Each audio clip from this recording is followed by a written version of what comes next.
Hey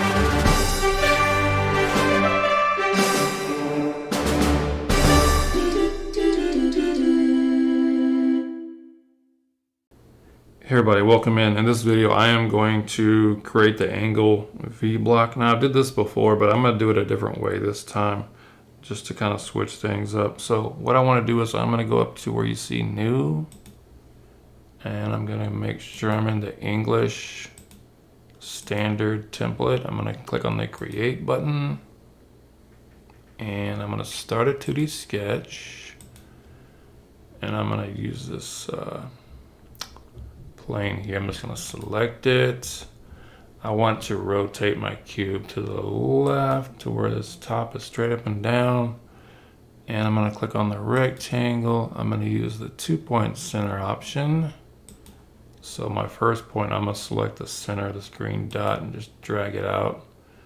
I'm not worried about the dimensions right now. I'm just going to left click, I'm going to right click, hit OK. Now I'm going to go up to dimension. I'm going to dimension this top line. That's going to be 7. Hit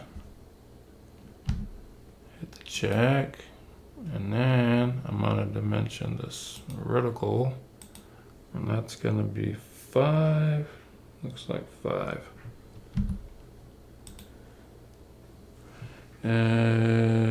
Yeah, and so I got my rectangle base shape. It's fully constrained. I'm gonna click on finish sketch, zoom out a little bit. I wanna extrude this base. I'm gonna extrude it down. So I'm gonna hit this where it says direction. I'm gonna click the second, where it's flipped, second option.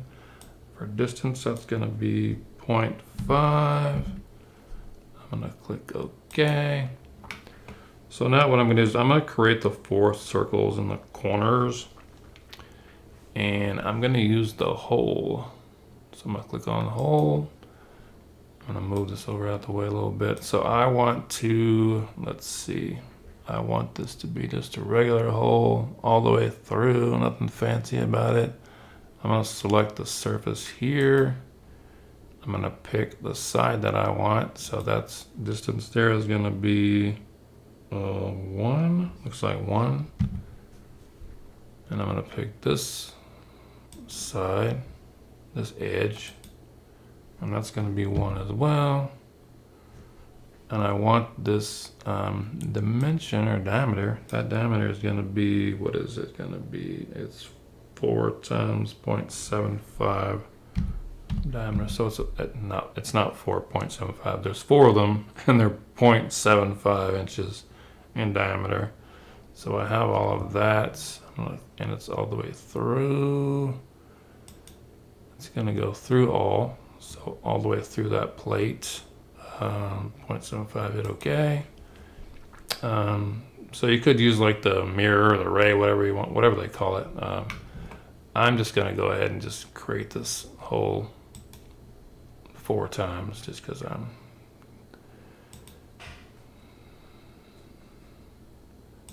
that's going to be 1.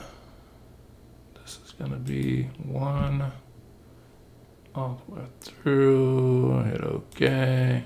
I'm going to do another one over here. Still got my 0.75 diameter. Click this edge. That's 1. Click this edge. That's 1. So I'm just dimensioning the center point of this hole from both of those edges.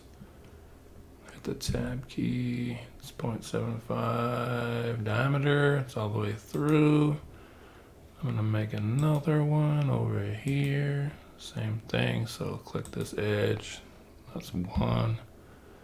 Click this edge. That's 1. It's gonna go all the way through. So there, let me take a look and see. Make sure we go all the way through. Okay, yeah. So we have that going.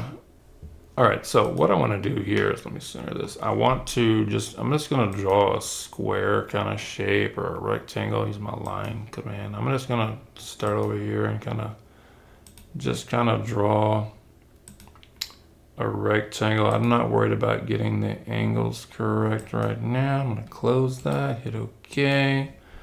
I want to, let's see if I can dimension this, I want to right click here and I want to use the aligned option.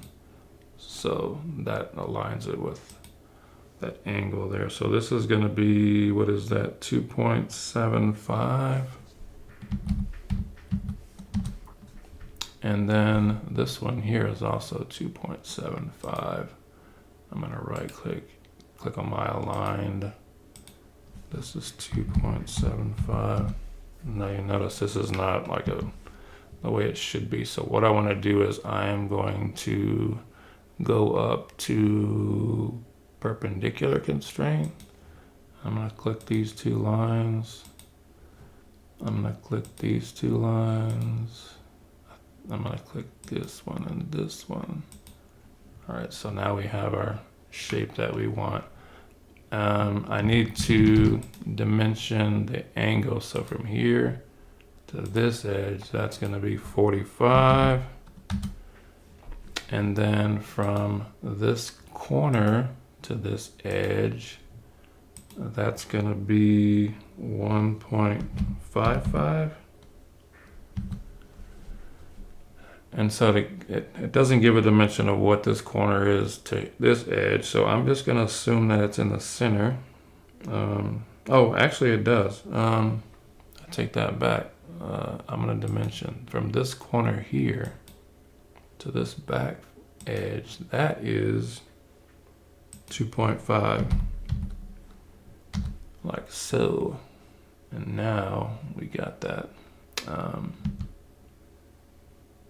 Going on. So it says we need one more constraint, and then this line is purple, so we need to do something with this. So what I'm going to do is I need to somehow, let me just throw a dimension on here just to get this thing to where now it's fully constrained. Okay, so now we're all fully constrained. And then what I want to do is I'm going to finish my sketch. I'm going to extrude this straight up by, it's going to be 2.5. Click OK. I'm going to start a 2D sketch on this side here. And I'm just going to kind of draw the shape of this. It almost looks kind of like a goblet or something. A line. So here, over, down. I'm not worried about the dimensions here. Just up here, it's going to be from here to here. Right click, hit OK. Let me dimension these. So from this corner to here, that's going to be 0.25. From here to here, that's going to be 0.25. And then this angle from here to here is 45. From here to here is also 45. And then from here to here is 0.25. And what else? Oh yeah, from here, from this line to this edge here, that's gonna be 0.75. So I'm gonna make sure these two corners line up. So I'm gonna go to my horizontal constraint. We'll try this. And I'm gonna click this, I'm gonna click that. And those two, now they line up. Now they're all blue. We're fully constrained. Finish my sketch. I'm gonna extrude our shape here all the way through. I wanna cut it all the way through. Click OK. So there is our completed angle block. It looks all nice and neat there. Yeah. Okay, there we go. All right, so if you want to shade that like you want or add whatever material on there, get fancy, go ahead and do that. But that's kind of how you create it. That's a second way to create it. Yeah, so I hope that helped, and see you on the next video. Peace out.